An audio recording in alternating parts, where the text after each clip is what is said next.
yang ada bukan hanya di negara ini, di seluruh dunia. Dan hari ini saya ucapkan terima kasih banyak atas ruang yang diberikan kepada saya untuk membuat sedikit kenyataan tentang apa yang telah diutarakan oleh Datuk Seri Ajiji baru-baru ini, Ketua Menteri Sabah, bila dia buat kenyataan bahawa saya berbohong satu dan Parti Warisan tidak berbuat apa-apa di peringkat negeri Sabah. Dan saya ingin nyatakan di sini bahawa kalau kita mengimbau apa yang telah dilakukan oleh pihak waktu itu, Kerajaan Parti Warisan bersekali dengan Pakatan Harapan, dan kita dalam jangka masa 2 tahun. Satu jangka masa yang agak pendek, yang keduanya kita juga dilanda oleh COVID, lockdown. Bayangkan hampir setahun setengah kita berhadapan dengan lockdown. Dalam keadaan itu, apa yang telah dilakukan oleh pihak kerajaan waktu itu untuk mengatasi berbagai cabaran. Walaupun kita menjadi pemerintah yang baru, tapi kita telah mengatasi masalahnya dengan begitu teratur. Contohnya dalam lockdown sendiri, kita belanja hampir 600 juta ringgit untuk membantu meringankan bebanan rakyat di peringkat negeri Sabah. Ya, daripada 600 juta itu, kita bagi bakul makanan kepada seluruh kawasan yang ada di Sabah, rakyat Sabah yang berada di Semenanjung, rakyat Sabah yang berada di Sarawak, bagi bakul makanan. Di samping itu juga, kita tidak menunggu Kerajaan Persekutuan untuk mengumumkan lockdown. Kita merupakan di antara tempat yang telah mengumumkan lebih awal, walaupun ada persoalan waktu itu dibangkitkan di Kabinet. Why did you lock down? The tourists never come. Ke Sempurna dan negeri Sabah keseluruhannya. Tapi kita nak menyelamatkan nyawa manusia yang ada ketika itu. Dan kita amalkan lockdown, satu bab, iaitu untuk mengatasi masalah. Dan di samping itu kita bagi 1 juta ringgit kepada setiap frontliners yang ada, iaitu polis, APMM, kesihatan. Tak cukup itu, kita bagi lagi pakaian. Kita beli pakaian untuk memastikan dia protected. Bukan hanya mask, we imported more than 2 million ringgit daripada China. Itu di antara langkah yang telah dilakukan oleh pihak kerajaan warisan waktu itu. Tidak pernah berlaku dalam pemerintahan yang dahulu, iaitu cukai, sales tax ke Petronas. Bukan dilakukan zamannya Asno, bukan dilakukan zamannya Berjaya, bukan dilakukan zamannya PBS. Tapi masa warisan menjadi pemerintah, for the first time in the history, since 74 when PDA was introduced, we impose sales tax. Kita impose sales tax 5% selain daripada dividen. Hari ini kerajaan Sabah memperolehi peruntukan hampir 2 bilion ataupun 1.7 bilion hasil yang telah dilakukan oleh kerajaan. Waktu itu Parti Warisan memerintah bersekali dengan pihak-pihak yang lain, pemerintah negeri Sabah. Di samping itu, kita juga telah memberi grant tanah lebih daripada 10,000 hektar. Grant tanah kita bagi kepada setiap individu rakyat di peringkat negeri Sabah. Bantuan tanah ada 10 ekar, ada 5 ekar, ada 7 ekar, ada 4 ekar. Bukan setakat tanah kita bagi. Kita introduce dengan memperkenalkan satu pendekatan pertanian, blueprint, di mana sampai 2020 sampai 2030. Ya, jangka masa itu di mana bila kita bagi tanah kepada rakyat, kita membantu mereka dengan bagi subsidi untuk menggalakkan mereka bagi panduan tanam tanaman yang mana produknya agak sesuai untuk bukan hanya dalam pasaran, bahkan harga dia berpatutan. Jangan tanam produk-produk yang mungkin murah, harga dia is not even demanded by the market. Jadi ini di antara langkah-langkah yang kita dah lakukan. Pihak kerajaan yang ada bukan setakat menjaga keselamatan rakyat, nyawa manusia dalam bidang pendidikan. We were the first tempat yang announce dari segi UEC. You know, UEC was first approved by Sabah, not Penang, not Sarawak. Pasal apa kita nakkan? Supaya mengiktiraf anak-anak yang keluaran daripada sekolah-sekolah Cina ini, asalkan mereka juga lulus dalam bahasa Melayu, bahasa kebangsaan, maka dibolehkan mereka memasuki perkhidmatan awam negeri Sabah. Ini di antara langkah yang telah kita lakukan, ya, mengatasi masalah apa yang kita lakukan. Mereka berhutang 1 bilion dalam jangka masa 2019. Kita bayar hutang 1 bilion bond yang mereka pinjam dahulu, kerajaan pemerintah. Ya, di bawah itu, di mana Gigi juga sebahagian daripada jamaah menteri dia. What have we done?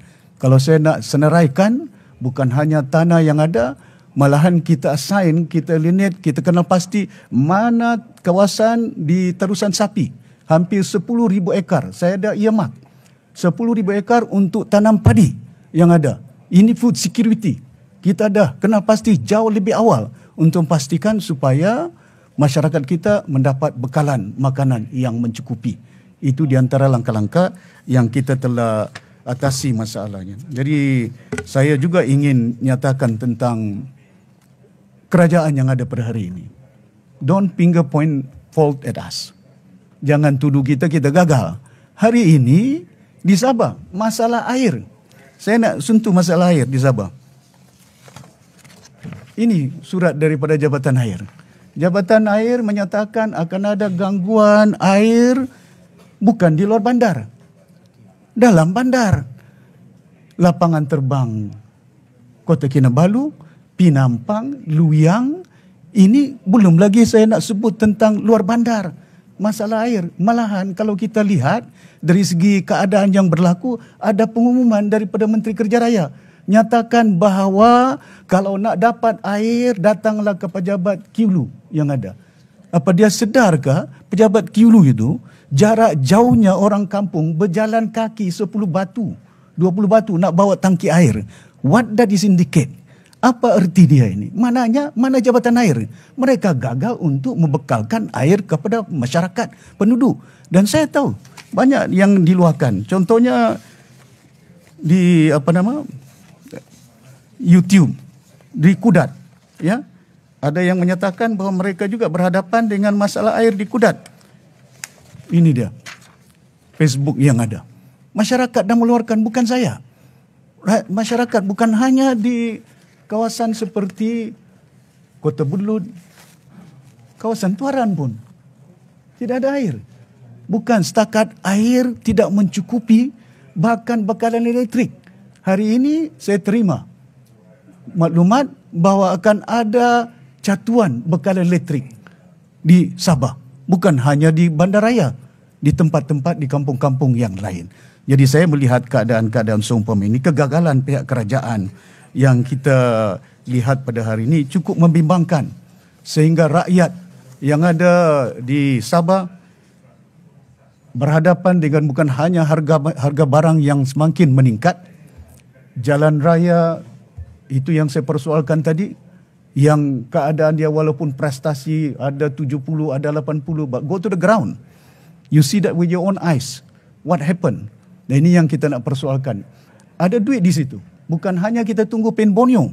Contohnya, bekalan itu yang saya cadangkan, mesti ada RCI, Royal Commission of Inquiry.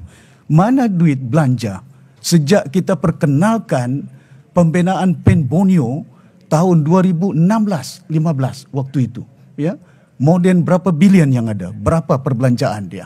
Dan ini yang kita nakkan cadangkan supaya ada Royal Commission Inquiry. Kalau kapal di Kementerian Pertahanan boleh ada, takkan Pen Borneo tidak ada, kerana ini merupakan masalah rakyat yang cukup membimbangkan.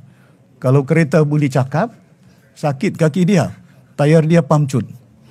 Kalau kereta boleh cakap, sakit pinggang dia, exhaust dia punya absorber dia rosak.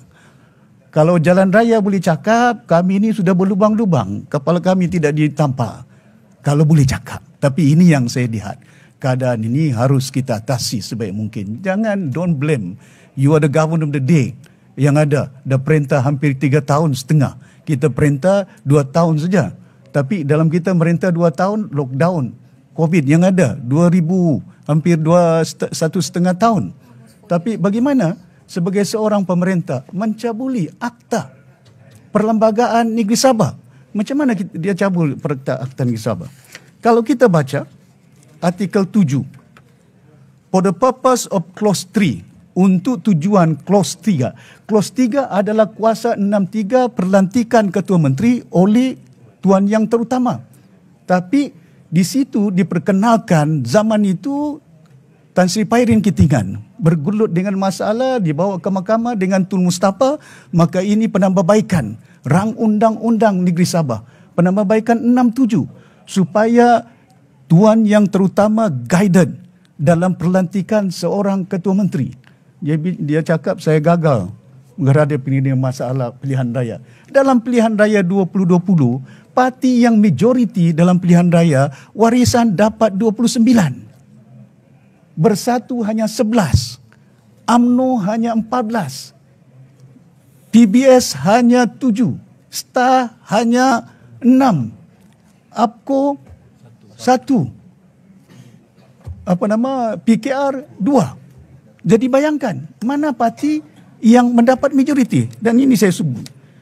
Bagi tujuan perkara 3, mana parti yang telah bertanding menang dalam pilihan raya? Dalam pilihan raya dan pemimpin parti itu yang mempunyai jumlah yang cukup, yang menjadi jumlah yang banyak, dia tak cakap cukup, banyak dan mendapat confident majority, maka dia layak dilantik menjadi kerajaan. Ya? Mana parti yang paling banyak? Warisan 29. Bukan Bersatu.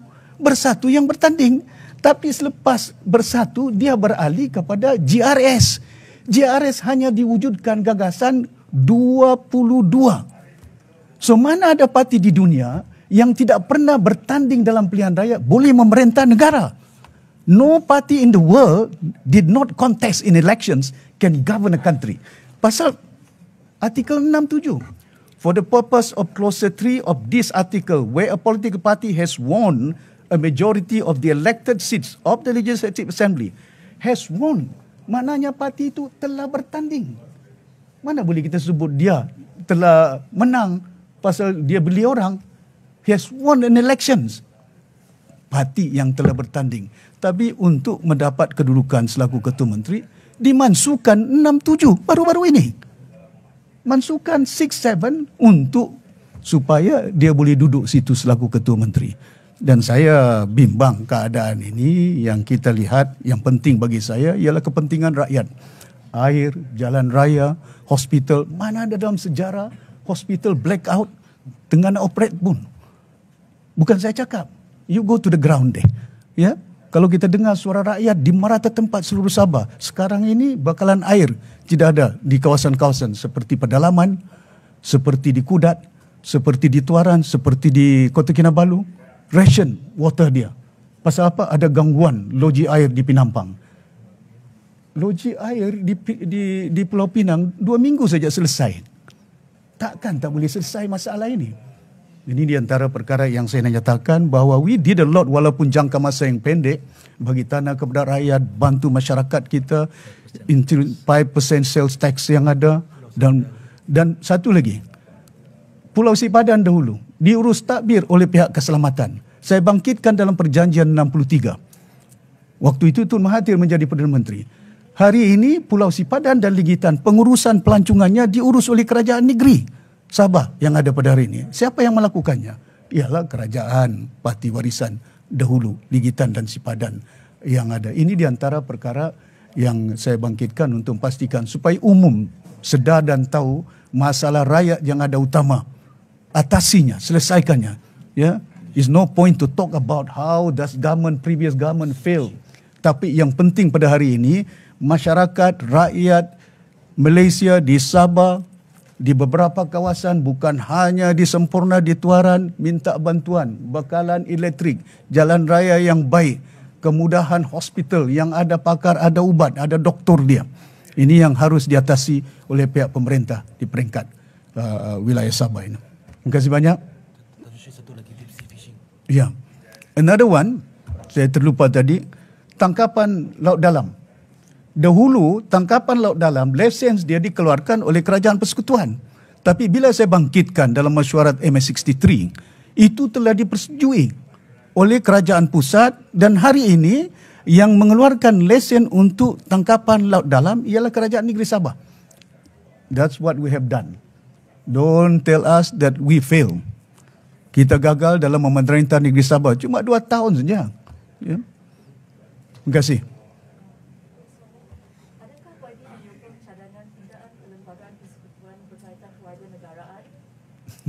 Can you ask me first on this one? If any question, I will answer your question just now. Ada tak? Tak ada. Adakah macam isu air tadi kan? Macam mungkin ada dakwaan Memang ada keterisan. Mana dalam sejarah dahulu sebelum pilihan raya umum 2018, duit boleh dijumpa di jabatan air beratus juta. Berjuta duit di jabatan air. Ketirisan apa itu? Bukan hanya duitnya, ya, tapi juga ketirisan bekalan air yang ada. Nak dapatkan air, pergi pejabat daerah. Mana jabatan air yang ada ini? Jabatan air kita jumpa duit di jabatan. What tindakan apa yang telah dilakukan oleh kerajaan untuk pastikan bahawa duit yang telah dijumpai di jabatan air gunakan untuk baik pulih air yang ada, ya, di merata tempat di seluruh Sabah, ya. Begitu juga maintenance of road. Kerajaan negeri ada peruntukan 400 juta saya ingat. Kalau tidak silap saya, ini bukan kerajaan persekutuan. Daripada kerajaan negeri, termasuk bantuan maris yang ada. Dan waktu saya jadi kerajaan, saya tambah 100 juta. Saya Menteri Kewangan. Untuk memastikan gunakan duit untuk baik pulih jalan raya. Jangan tunggu Penbonyo siap. Jalan raya yang ada, where the money? 400 million. You can ask them. Bukan saya nak fabricate story. Ya? Bukan kita nak reka. Ini di antara perkara fakta yang rakyat harus sedar dan tahu kegagalan pihak kerajaan GRS Pemerintah Negeri Sabah ini. Ya? Okay. Anything else?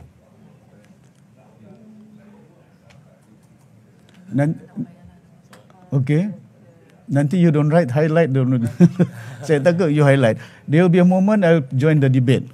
I know what apa yang you minat untuk nak soal. Ya. Disember tahun lepas Datuk Seri kata tak mustahil untuk warisan bekerjasama dengan UMNO menentang GRS. Adakah benda ni untuk PRN tahun ni lah? Adakah benda tu dah dimutamatkan? Kita masih dalam rundingan dengan pihak parti UMNO untuk adakan kerjasama. Malahan mana-mana pihak pun kita akan meninjau, melihat. We are flexible. Yang penting kepada kita harus ada pertanggungjawaban pihak pemerintah yang ada. Pertama ialah memastikan supaya in the mind dalam kepimpinan yang ada, keutamaan mesti di Sabah. Ya, jangan hanya fikir Kuala Lumpur. Ya, kerana itu menjadi keutamaan kepada kita. Kerjasama ini untuk memastikan supaya setiap pentadbiran yang masa akan datang, ya, menjurus ke arah bahawa fokus mereka pastikan Sabah menjadi keutamaan kita. Pembelaan terhadap rakyat Sabah itu menjadi keutamaan. Saya dah bantu semua dah. Saya dah jadi Presiden UMNO 29 tahun. Naik Presiden UMNO pula. Naik Presiden UMNO 29 tahun. Bukan 29 tahun. I think 2 penggal kalau tak silap saya. But was in UMNO 29 years. I don't mind to work with them pasal kita sudah dan tahu. Kita tak punya jumlah yang besar. Kita hanya mempunyai jumlah 25 kursi saja. Sebagian besar jumlah MP di Semenanjung. Like it or not, we have to work with federal leaders dalam lepas pilihan raya. Kita sokong. Kerajaan pada hari ini tak jadi masalah dengan saya. Ya, saya ingin nyatakan, saya pun dah bagi SD untuk menyatakan bahawa needed stability, but we support the government. But don't take us for granted. Just because we support, you neglect us. Jangan. Kerana ini kita menjadi wakil rakyat, suara rakyat kena kedengaran untuk kita lantang menyuarakan kepentingan rakyat tentang pendidikan. Saya nampak banyak belanja tentang pendidikan di Semenanjung. Sabah ni banyak sekolah yang daif. Tentang kesihatan, saya nampak pengumuman banyak peruntukan untuk hospital-hospital yang ada. Tapi di Sabah ini cuma 3 pakar jantung saja. 4 juta orang. Tak cukup. Di Kota Kinabalu tidak ada. Di Tawau tidak ada. Di Keningau tidak ada pakar jantung. Maka itu di antara sebab buat pertama kali waktu kerajaan warisan mewujudkan Kementerian Kesihatan. Never in the history. No government have done that. Kita nak pastikan bukan kita nak mendahului dasar kesihatan negara. Kita nak komplement. Kita nak bantu kerajaan persekutuan dalam sistem kesihatan. Kedua, kita wujudkan Kementerian Pendidikan. Pelajaran untuk memastikan bahawa banyak sekolah-sekolah daib, banyak guru-guru yang tidak ada kebolehan mereka, maka kita pastikan anak-anak ini mempunyai ilmu pengetahuan. Di samping itu, saya tambah peruntukan daripada dahulu 39 juta sampai 52 juta beasiswa kepada anak-anak Sabah belajar bukan hanya ke Semenanjung, bahkan juga ke luar negara. Malahan saya hantar lebih daripada 10 pegawai-pegawai kerajaan ke Semenanjung, ke London. They went to Oxford, they went to Cambridge, short term. Ya, courses yang ada untuk meningkatkan supaya pegawai-pegawai kerajaan mempunyai keupayaan dari segi ilmu, didedahkan dengan berbagai maklumat. Bukan setakat itu, kerajaan warisan juga upgrade the scale. Setiausaha kerajaan negeri, pegawai-pegawai SUT, ya, kadang-kadang kalau ada mesyuarat ke Semenanjung, SS State Secretary seakan-akan tinggi lagi KSU, ya. Dan juga kita dapat SUT tak setara dengan KSU. Walau mereka ini merupakan di antara ketua jabatan seakan-akan setara setanding dengan status mereka. Maka itu perlu bagi kita, bukan status yang kita nak kejar, tapi kita sedar dan tahu bahawa peruntukan ini diperlukan untuk mengurangkan bebanan mereka. Bukan hanya pegawai kerajaan yang ada, bahkan kita bantu untuk bakul makanan kepada rakyat. Terima kasih.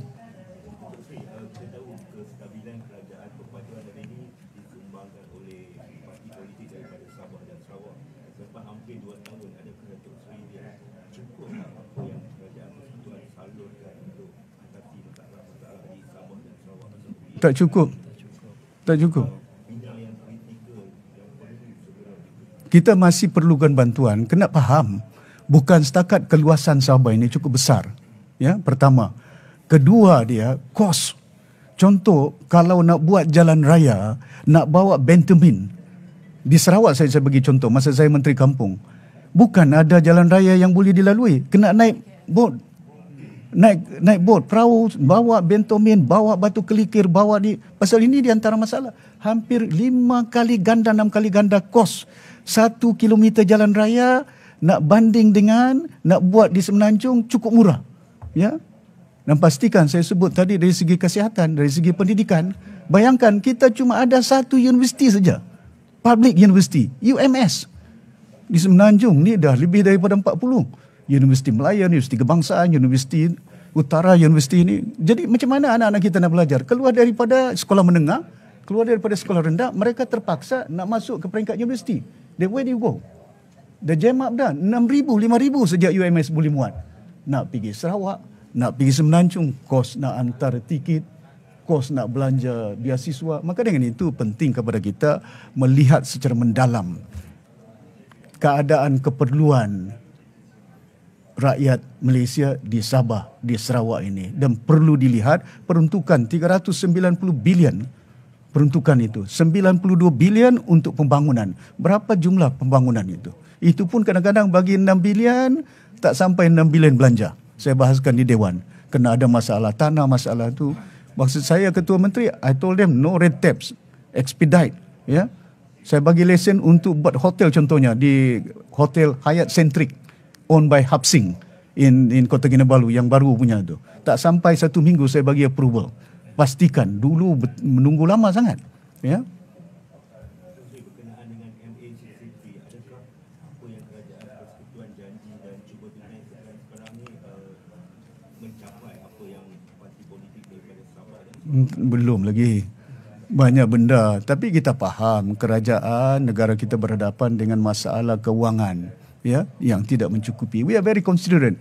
Tapi dalam kita menimbang keadaan ini juga, tapi janganlah banyak pengumuman belanja duit di Semenanjung kita. Tunggu, bakalan air tidak ada, bakalan elektrik tidak ada, jalan raya tidak ada, sekolah berhadapan dengan masalah. Ya. Dan ini yang kita nakkan. Pasal pembentukan Malaysia ini cukup penting. Iaitu untuk membolehkan supaya kita ada ikatkan rakyat yang ada daripada wilayah Sabah dan Sarawak, ya, dan tanah Semenanjung waktu itu, dengan supaya mereka juga dapat menikmati merasai bonding the people on the ground, ya, bukan dengan hanya janjinya. Manusia ini diukur bukan dengan perkataan dia, diukur dengan amalan dia, perbuatan dia. Jadi the people in Sabah will judge whether it is good enough. Dan 60 tahun dah, bukan 1 tahun, dah semua kerajaan dah, ya. Okay. Apa ni, kita punya fokus kepada misi hari ini adalah yang main tadilah, ya. Respon kepada I'll circulate to you all yang ini.